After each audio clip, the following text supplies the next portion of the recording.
جنہوں نے گرفتار کیا ان کے خلاف کوئی کارروائی نہیں ہوگی؟ دیکھیں جی، گرفتار تو وہ پولیس کے پاس ہے۔ پولیس کا ورژن یہ ہے کہ ہم نے باہر سے گرفتار کیا ہے۔ ان کا ورژن یہ ہے کہ جی ہمیں اندر سے کوئی اور لے گیا، باہر جا کے ہمیں پولیس کے حوالے کر دیا۔ اب جو اندر سے لے گئے ہیں، اب ان کی میر صاحب کو نشاندہی کرے گا تو وہاں تک بات پہنچے گی۔ جب بجلی بند ہوگی، اندھیرا ہو گیا تو پتہ ہی نہیں چلا۔ نہیں تو پتہ اب جس کو پکڑ کے لے گئے ہیں اسے تو پتہ ہے نا، وہ بتایا کہ کون تھے۔ ہاں کوسا صاحب بتائیں نا کون تھے وہ؟ رانا صاحب سے زیادہ کون جانتا ہے؟ رانا صاحب سے زیادہ کھوسا صاحب جانتے ہیں۔ رانا صاحب سے زیادہ کون جانتا یہ دیں اپلیکیشن لکھ کے کہ جی ہمیں فلاں نے ہمیں پکڑا ہے، یہ تو دیں اپلیکیشن لکھ کے۔ یہ تو خود بھگت چکے ہیں، معاف کیجئے گا میر صاحب، یہ جو بات دیکھیں، سارجنٹ ایٹ آرمز کو سسپینڈ کرنا، سیکیورٹی گارڈز کو سسپینڈ کرنا، ان کی کمپلیسٹی جو ہے کی وجہ سے کیا گیا ہے، یہ تو اسپیکر ایاز صادق صاحب نے تسلیم کر لیا کہ یہاں جو ہے گھس گئے ہیں غیر قانونی طور پر اور بلا کسی جواز کے گھسے ہیں، اور اپنا آپ کے سیکیورٹی کے یا جو سارجنٹ ایٹ آرمز تھے یا سیکیورٹی والے ان کی کمپلیسٹی سے بتیاں بند کی گئی وغیرہ وغیرہ وغیرہ۔ لیکن بات سنیں، اب یہ معذرت خواہانہ انداز سے اگر رانا صاحب جیسا بندہ بھی یہ کہے کہ جی ان کے خلاف تو ان کا قصور تھا تو فلاں تھا اور یہ تھا وہ تھا، ایسی تشریحیں توضیحیں نہ دیں، اس لیے کہ یہ پاکستان کی پارلیمنٹ جس کو ساورن کہا جاتا ہے، جو لوگوں کی نمائندہ ہے، جو پاکستان کا وفاق کی علامت بھی ہے، اور کسٹوڈین جو ہے وہ اسپیکر ہوتا ہے۔ سو اس لیے یہ بالکل یہ میں ریڈ لائن کراس کی ہے، جنہوں نے بھی کی ہے، اسٹیبلشمنٹ نے کی ہے، یقیناً کی ہے۔ یہاں جو بھی ہے سیکٹر کمانڈر ہے یا جو بھی یہاں انچارج ہے، ان کو جو ہے بالکل ان کے بغیر معاونت نہیں ہو دیں سکتی ایف آئی آر کٹوائیں، ایف آئی آر کٹوائیں سیکریٹریٹ میں دیں ایف آئی آر لکھ کے۔ اسپیکر نے کہا ہے کہ میں خود کٹواؤں گا ایف آئی آر، خود اسپیکر صاحب نے کہا ہے، اور میں توقع کرتا ہوں آپ بتائیں گے نا، کریں گے۔ دیکھیں یہ کیوں ان کو ڈیفینڈ کر رہے ہیں، کوئی ڈیفینڈ نہیں کر رہے، وہ کہہ رہے ہیں آپ ان کا میں تو نام کہہ رہا ہوں کہ اپلیکیشن دیں تھانہ سیکریٹریٹ میں، ایف آئی آر کٹوائیں۔ میرے سامنے جو ہے پرویز الہی کو ہائی کورٹ نے آرڈر کیا کہ جائے ان کو گھر چھوڑ کے آئیں، رجسٹرار ساتھ دیا، ڈی آئی جی کو ساتھ دیا، میں بھی ساتھ بیٹھ گیا کیونکہ میں وکیل تھا، اور میرے سامنے مال روڈ کے اوپر آ کے منڈا سے مار کے جو ہے جس طریقے سے اٹھا کر لے گئے۔ میر صاحب آپ مجھے یہ کہیں کہ میں ان کو پہچانوں، کوئی ظلم نہ کریں اس ملک کو، یہ بنانا ریپبلک نہ بنائیں خدا را، اس لیے کہ ہر ایک کو دنیا جہان کو پتہ ہے۔ آپ نام نہیں لیتے ہیں، اسٹیبلشمنٹ نے کیا ہے، ان کا کون آدمی ہے یہ یہی بتائیں، اور یہ انکوائری کر کے بتائیں بھی ہاں تو کیوں نہ کریں، کیوں نہ کریں۔ یعنی پکڑا ان کو ہے، بتاؤں میں، ان کی ہے بھائی، حکومت ان کی ہے۔ یہ کہتے ہیں ہمیں گرفتار کیا، بھائی بتائیں نا، حکومت کو بتائیں کہ جی ہمیں فلاں نے پکڑا۔ میں ذرا آپ کو حکومت کو بتائیں آپ۔ رانا صاحب ذرا مولانا فضل الرحمان صاحب کی گفتگو سنیں نا۔ مولانا فضل الرحمان صاحب کے بارے میں یہ ایک دعویٰ کیا جا رہا تھا کہ وہ تو حکومت کے ساتھ کھڑے ہو گئے ہیں اور حکومت میں شامل بھی ہونے والے ہیں، لیکن آج قومی اسمبلی میں وہ کیا کہہ رہے ہیں، ذرا سنیں۔ چند روز قبل اس پارلیمنٹ میں، پارلیمنٹ بلڈنگ کے اندر جو معزز اراکین ایوان کے ساتھ ناخوشگوار واقعہ پیش آیا تھا، میں شدید الفاظ میں اس کی مذمت کرتا ہوں۔ یہ صرف اپوزیشن ارکان کے ساتھ نہیں ہوا، بلکہ یہ بذات خود پورے ایوان کے ساتھ ہوا۔ ایکسٹینشن کا عمل اگر فوج کے اندر ہے تب بھی غلط ہے، اگر عدلیہ کے اندر ہے تب بھی غلط ہے، اگر سول بیوروکریسی کے اندر ہے تب بھی غلط ہے۔ یہ تو کل پارلیمنٹ بھی مطالبہ کر سکتا ہے کہ 5 سال کے بعد ہمیں بھی 5 سال کی ایکسٹینشن دی جائے۔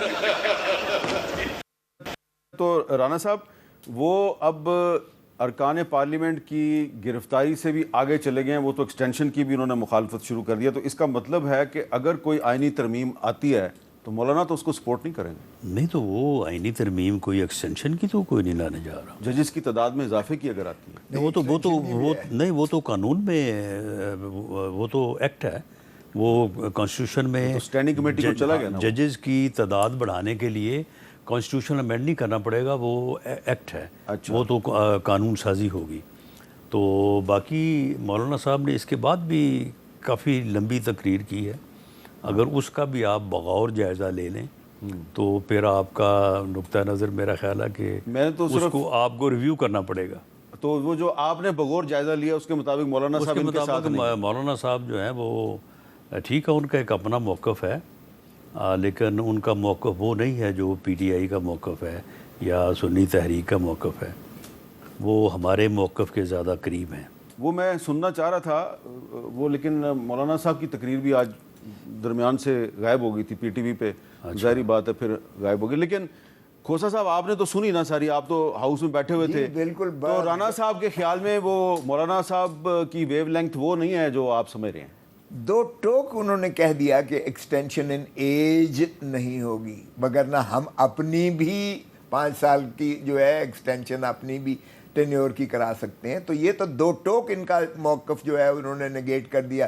جو یہ قاضی فائز عیسیٰ صاحب کو ایکسٹینشن دینے کے لیے 3 سال ساروں کی بڑھا رہے تھے یا پہلے ٹینیور پوسٹ کر رہے تھے قاضی صاحب، نہیں، لیکن وہ تو اعظم نذیر تارڑ صاحب بار بار کہہ چکے ہیں کہ قاضی فائز عیسیٰ صاحب انکار کر چکے ہیں۔ ہاں، لیکن ان کی بعد میں وضاحت آئی کہ میں نے یہ کہا ہے کہ میری اگر ایکسٹینشن کی، لیکن اگر ساروں کی جو ان کی نیت بن رہی تھی کہ ساروں کی چلیں ایکسٹینشن کر دیتے ہیں 3 سال کے لیے، اس پر انہوں نے انکار نہیں کیا، معاف کیجئے گا۔ سو وہ آج ان کا پانی ان کی امیدوں پر پوری طرح پانی جو ہے پھیر دیا ہے یہ مولانا فضل الرحمان صاحب نے، کہ انہوں نے کہا ہے کہ ایکسٹینشن اور وہ آئینی ترمیم کرنا پڑے گی۔ آرٹیکل 179 میں جو 65 سال ہے اس کو 68 سال کرنے کے لیے آئینی ترمیم کرنا پڑے گی، اور وہ آج ان کی وہ پانی۔ لیکن رانا صاحب کا خیال ہے کہ مولانا فضل الرحمان ساری صاحب تقریر نہیں سنی نے کی، آپ نے پوری تقریر میں نے ساری سنی ہے جی، ساری سنی۔ اچھا، تو اب اگر مجھے نہیں پتا کہ رانا صاحب اتنی دیکھیں وہ مسکرا رہے اس ہیں، بات کی جو دیکھیں آئینی ترمیم کی جو بات ہو رہی ہے اس پر پانی پوری طرح پھیر دیا ہے، اس میں کوئی ابہام نہیں ہے، اس لیے یہ جو باقی چیزیں۔ چلے رانا صاحب، یہ چلے ایکٹ تو سمپل میجورٹی سے ہو جائے گا، لیکن اگر آپ کوئی کانسٹیٹیوشنل امینڈمنٹ لانا چاہ رہے ہیں تو وہ تو نہیں ہو سکتی۔ دیکھیں جی، کانسٹیٹیوشنل امینڈمنٹ کے لیے جو نمبر ریکوائرڈ ہے وہ پی ایم ایل این گورنمنٹ جو اس وقت اتحاد ہے اس کے پاس وہ نمبر تو نہیں ہے، لیکن اگر نمبر میسر آ جاتا ہے تو پھر کانسٹیٹیوشنل امینڈمنٹ ہو سکتی ہے۔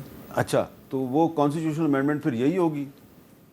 نہیں، اس بارے میں ججوں کی عمر میں اضافہ؟ نہیں، اس بارے میں ابھی کوئی چیز جو ہے وہ فائنل نہیں ہے، اور نہ ہی ہمارے پاس نمبر ہے، تو اس لیے نمبر ہوگا تو اس کے بعد کانسٹیٹیوشنل امینڈمنٹ۔ دیکھیں، کانسٹیٹیوشن میں امینڈمنٹس جو ہیں وہ یعنی ایک پورا جو جوڈیشل سسٹم ہے اس میں بہت ساری ریفارمز کی ضرورت ہے، اور اس کی بات آج مولانا فضل الرحمان صاحب نے بڑی واضح طور پہ کی ہے۔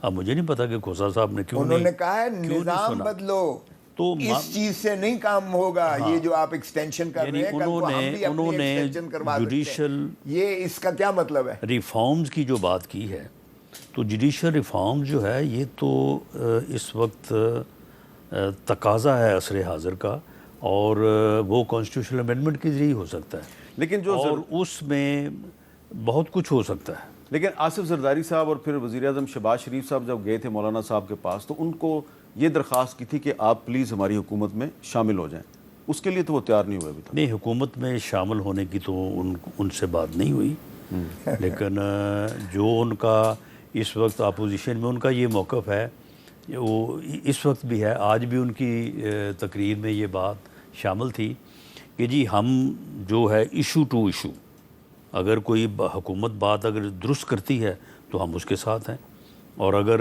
اپوزیشن کے ساتھ کسی ایشوز کے اوپر ہم متفق ہیں تو ہم اس کے ساتھ ہیں۔ تو معاملہ یہ ہے کہ یہ جوڈیشل ریفارمز والی بات جو ہے اس کے اوپر مولانا فضل الرحمان صاحب پوری طرح آن بورڈ ہے۔ کہیں مولانا صاحب انتظار تو نہیں کر رہے کہ پی ٹی آئی کوئی ایسا بلنڈر مارے کہ اصل اپوزیشن وہ بن جائے، یا آپ اکٹھے ہو جائیں گے؟ چلیں میں بریک لے لیتا ہوں، بریک کے بعد دوبارہ ملتے ہیں۔